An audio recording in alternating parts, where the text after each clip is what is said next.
Ndi nitekana umunezero nsubire nkusuhuze nkuhakaze nshuti mukunzi wacu wowe ubandanya kumwe natwe ngaha kuri no mbonesha kure imwe rudende igushikiriza amakuru inkuru ndetse n'ibiganiro bigezweho biriko bivugwa irya nino mu gihugu c'u Burundi no hakurya y'imbibe z'igihugu c'u Burundi mu yandi makungu. Ndaguhaye kaze, ndaguhaye mwiriwe neza cange mwaramutse bivanye naho dukurikira uherereye. Ico utegerezwa gusa ni ugufyonda sabone cange subscribe naho utarafyondako hama ukabandanya ushikirwa n'amakuru inkuru ndetse n'ibiganiro bigezweho biriko bivugwa irya nino mu gihugu c'u Burundi no hakurya y'imbibe z'igihugu c'u Burundi mu makungu ya kure. Ndakwipfurije kubandanya uraroranirwa ndetse no kubandanya uragira ibihe vyiza n'umunsi mwiza. Ano makuru rero harabafatiye ku ngingo nkuru zikurikira. Abagabo batanu harimwo imbonerakure zitatu barapfunzwe nyuma y'urupfu rw'umuntu ni mu ntara ya Bubanza. Ndiwe n'umuryango w'imyaka 30 yaratowe ikiziga mu murima w'ibigazi k'Uwimana uheze mu Kizina muri zone Mitakataka ni muri komine n'intara ya Bubanza mu burengero bw'u Burundi. Abantu batanu harimwo imbonerakure ni ukuvuga abanywanyi b'umuhari w'urwaruka rw'umugambwe CNDD FDD zitatu bari bamaranye umunsi barapfungiwe mu gipolisi. Uwo yatowe ikiziga yari yamaranye umunsi n'abagabo batatu bo ku mutumba Kizina k'Uwimana. Ikiziga ciwe catowe ku mugende wo kuvomera imirima y'imiceri yo kwiranda hafi isaha 9 z'umuhingamo kubw'abajejwe intwaro muri zone Mitakataka. Vyinshi kuri iyo nkuru itari nziza inateye agashavu ni mukanye mu buryo burambuye ntuje kure. Nayo kandi mu ntara ya Mwaro hariko haratangishwa ku nguvu intererano z'igikorane c'umukuru w'igihugu. Abanyagihugu bo mu makomine agize intara ya Mwaro hagati mu Burundi baridoga abajejwe intwaro mu makomine bariko babategeka kuriha intererano yo kwakira umuryango w'umukuru w'igihugu wateguye igikorane muri iyi ndwi. Barababaye cane. Hampande y'izo ntererano abo banyagihugu bemeza ko bariko bategekwa kugura ibitenge bazokwambara muri ico gikorane. Vyinshi navyo kuri iyo nkuru ni mukanye mu buryo burambuye ntuje kure. Nayo kandi amasezerano yo gutanga neza ibinyobwa vya Burarudi yumvikanyweko mu ntara ya Cibitoke.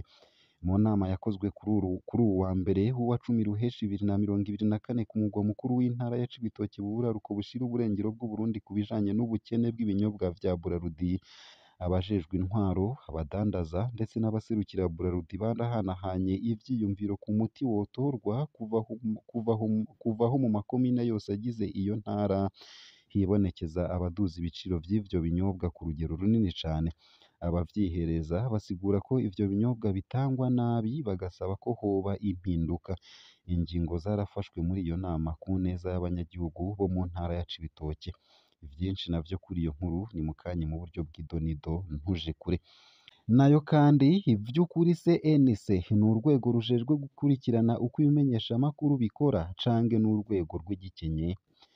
Amaradiyo 4 akorera mu Burundi yaranyiwe kugira urunani rw'amaradiyo kw'itegeko rishasha rigenga umwuga wo kumenyesha amakuru. Ukugabisha ikinyamakuru Iwacu cange ukubuza radiyo Bonesha FM gushikiriza ikiganiro cayo. CNC inama y'igihugu ijejwe gukurikirana uko ibinyamakuru bikora yarabaye igikoresho c'ubutegetsi co gutera ubwoba mu kibanza c'igikorwa co gukurikirana uko ibinyamakuru bikora. Abamenyeshamakuru rero barafise amakenga ko hashobora kuba ibikorwa bibi gusumba mu gihe himirije amatora. Isayo gusa ayo hamwe n'ayandi ni mukanye mu buryo burambuye ntuje kure. Ico utegerezwa gusa ni ukubandanya kumwe natwe ni ukumanuka munsi y'ino video hama ugafyona imbere y'ijambo Isange TV. Haraba handitse ijambo sabone cange subscribe urafyondako hama uba uduhaye intererano yawe yo kuja turakuronsa amakuru y'ibiganiro ndetse n'inkuru tubandanya gushikiriza. Ano makuru ku buryo burambuye nonyemerera nyatangurire kuri no nkuru ivuga ko mu ntara ya Bubanza abagabo batanu harimwo imbonerakure zitatu bapfunzwe inyuma y'urupfu rw'umuntu. Ndiwe n'umuryango w'imyaka 30 yaratowe ikiziga mu murima w'ibigazi k'Uwimana uheze mu Kizina muri zone Mitakataka ni muri komine n'intara ya Bubanza mu burengero bw'u Burundi. Abantu batanu harimwo imbonerakure ni ukuvuga abanywanyi b'umuhari w'urwaruka rw'umugambwe CNDD FDD uri ku butegetsi zitatu bari bamaranye umunsi barapfungiwe mu gipolisi. uwo yatowe ikiziga yari yamaranye umunsi n'abagabo batatu bo ku mutumba Kizina ku Uwimana. Ikiziga ciwe catowe ku mugende wo kuvomera imirima y'imiceri yo kwiranda hafi isaha 9 z'umuhingamo kubw'abajejwe intwaro muri iyo zone ya Mitakataka. Mu maso hiwe hari imibaragu ndetse n'ibikomere. Yoba yariciwe ahandi, ikiziga ciwe kizanwa gutabwa muri ico gice. Uko akaba ariko vyibazwa n'umwe mu bajejwe intwaro yavuganye na SOS Media Burundi, natwe dukesha iyi nkuru. Ndiwe n'umuryango yari umwubatsi, yari yaje aho muri iyo zone gukora akazi. Uwo mugabo yari yubatse, akaba aturuka muri zone Rugari muri iyo ntara nyene. Kuva ico gihe abagabo 5 barahagaritswe, bagizwe n'abagabo 2 bakorera kuri isine yenga ibigazi biri hafi y'ahatowe ikiziga ca Ndiwe n'umuryango, hamwe n'imbonerakure 3 zari zateramanye n'uwo muhisi. Aba mbere bafashwe ku munsi wa mbere, umurwi ugira kabiri wahagaritswe kuri uwa mbere. Bose uko ari 5 bapfungiwe mu gasho k'igipolisi ca Bubanza kubw'amasoko mu gipolisi. Nayo mu yandi makuru kandi nuko mu ntara ya Mwaro hariko haratangishwa ku nguvu intererano z'igikorane c'umukuru w'igihugu. Abanyagihugu bo mu makomine agize intara ya Mwaro hagati mu Burundi baridoga.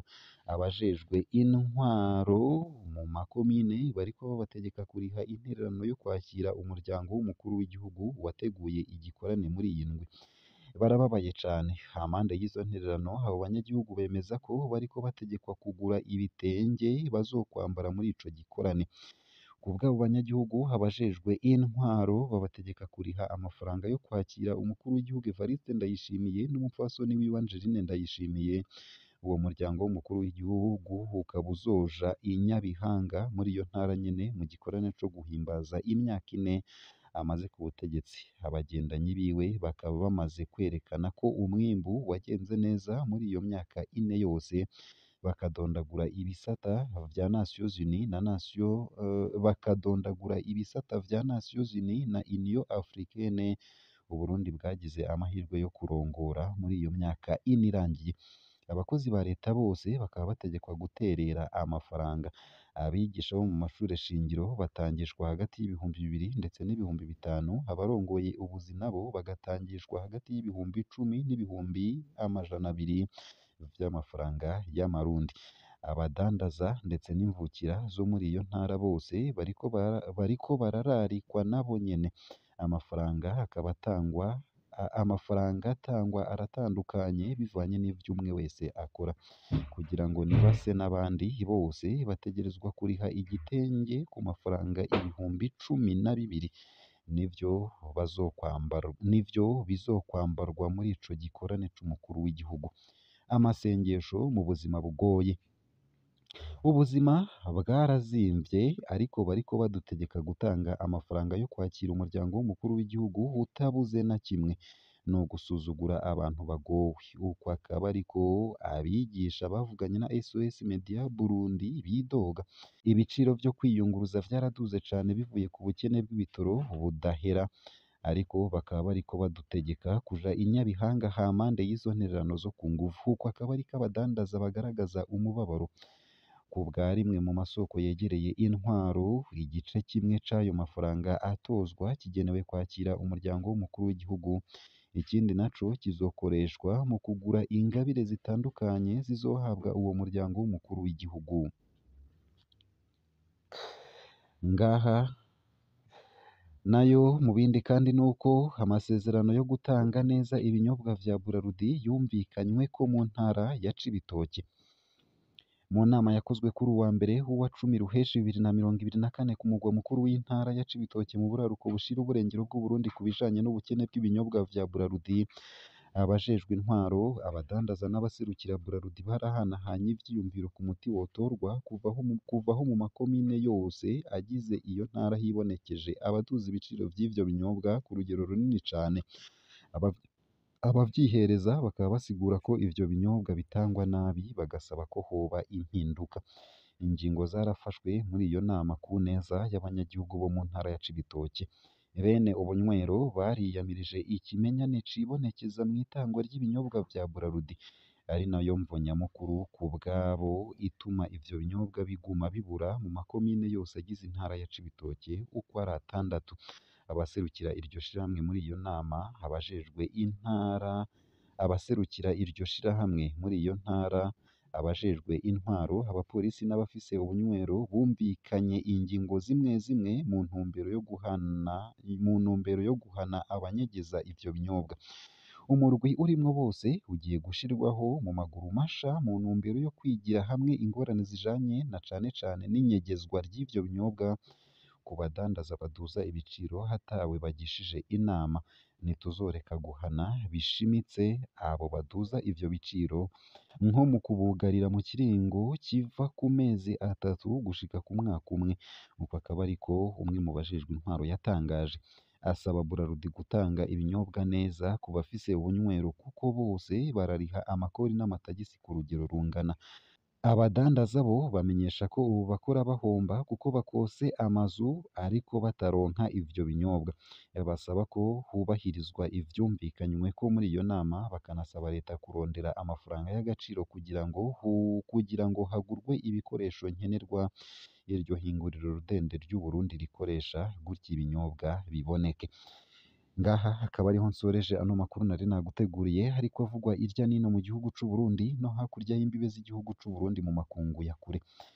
Ico gutegerezwa gusa ni ugufyonda sabone canke subscribe nawe utarafyondako hama ukabandanya ushikirwa n'amakuru, ibiganiro ndetse n'inkuru tubandanya gushikiriza bivugwa irya nino mu gihugu c'u Burundi ndetse no hakurya y'imbibe z'igihugu c'u Burundi mu yandi makungu. Ndakwipfurije kubandanya uraroranirwa mu vyo uriko urarangura.